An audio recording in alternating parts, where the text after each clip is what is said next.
નમસ્કાર દર્શક મિત્રો, અતરંગી ન્યૂઝ સાથે હું વૈશાલી પોવારું સ્વાગત છે આપ સૌનું. કરીશું નજર આજના સમાચાર પર. સૌપ્રથમ સમાચાર હવામાનને લઈને. ચોમાસું આંદામાન પહોંચ્યું, હવે કેરળ તરફ ગતિશીલ. ગુજરાતમાં પ્રવેશ હજુ થોડા દિવસો પછી થઈ શકે છે. દક્ષિણ એશિયામાં ચોમાસાએ ધમાકેદાર એન્ટ્રી કરી છે. આંદામાન અને નિકોબાર ટાપુઓમાં ચોમાસાની શરૂઆત થઈ ગઈ છે, જ્યાં તાજેતરમાં જ ભારે વરસાદ નોંધાયો છે. હવામાન વિભાગ અનુસાર ચોમાસાની ઉત્તરીય સીમા હાલમાં દક્ષિણ પૂર્વ બંગાળની ખાડી, દક્ષિણ આંદામાન સમુદ્ર અને મધ્ય આંદામાન નિકોબાર ટાપુઓમાંથી પસાર થઈ રહી છે. ચોમાસું હવે કેરળ તરફ વધી રહ્યું છે અને આગળ આવનારા કેટલાક દિવસોમાં કેરળમાં પ્રવેશી શકે છે. ગુજરાતમાં ચોમાસાનું આગમન જૂનના બીજા ભાગમાં શક્ય ગણાય છે. તો ચોમાસું આ વખતે વહેલું બેસી શકે છે તેવા સમાચાર પણ આવ્યા છે અને ચોમાસાને લઈને આગાહી કરવામાં આવી છે કે 28 મે આસપાસ ચોમાસું બેસી શકે છે. સોના અને ચાંદીના ભાવની વાત કરીએ તો સોનાના ભાવમાં ફરી એકવાર આજે ઘટાડો અને ચાંદીના ભાવમાં ફરી એકવાર વધારો જોવા મળ્યો છે. 10 ગ્રામ સોનાનો ભાવ થયો છે 96,660 રૂપિયા.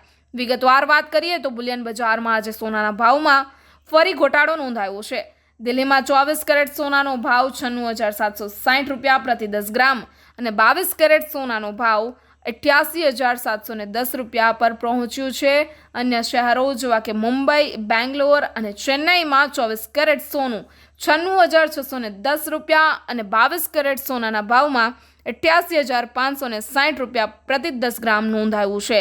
ગુજરાતના અમદાવાદ, સુરત, રાજકોટ અને વડોદરામાં આજે 24 કેરેટ સોનું 96,660 રૂપિયા અને 22 કેરેટ સોનું 88,610 રૂપિયા પ્રતિ 10 ગ્રામના ભાવ સાથે ટ્રેડ થઈ રહ્યું છે. તેજી ચાંદીના ભાવમાં નોંધાઈ છે અને આજે 97,800 રૂપિયા પ્રતિ કિલોના દરે ચાંદી વેચાઈ રહી છે. કારકિર્દી માટે કેરેટ મુજબના દાગીનાની ઓળખ પણ મહત્વની છે. 24 કેરેટમાં 999, 22 કેરેટમાં 916 અને 18 કેરેટમાં 750 લખેલું જોવા મળે છે. શેર બજારની વાત કરીએ તો શેર બજારમાં તેજીનો દિવસ. સેન્સેક્સ 182 પોઈન્ટ પર વધ્યો. નિફ્ટી 24,650 પર બંધ થઈ. મંગળવારે ભારતીય શેર બજારમાં ઉછાળો જોવા મળ્યો હતો. સેન્સેક્સ 182 પોઈન્ટ વધીને બંધ રહ્યો, જ્યારે નિફ્ટી 24,650 ઉપર બંધ થયો છે. મેટલ શેરોમાં ખાસ તેજી જોવા મળી રહી હતી. ગિફ્ટ નિફ્ટી આજે લગભગ 90 પોઈન્ટનો વધારો દર્શાવી રહ્યો છે, જે બજાર માટે સાવધાન પરંતુ હકારાત્મક સંકેત આપે છે.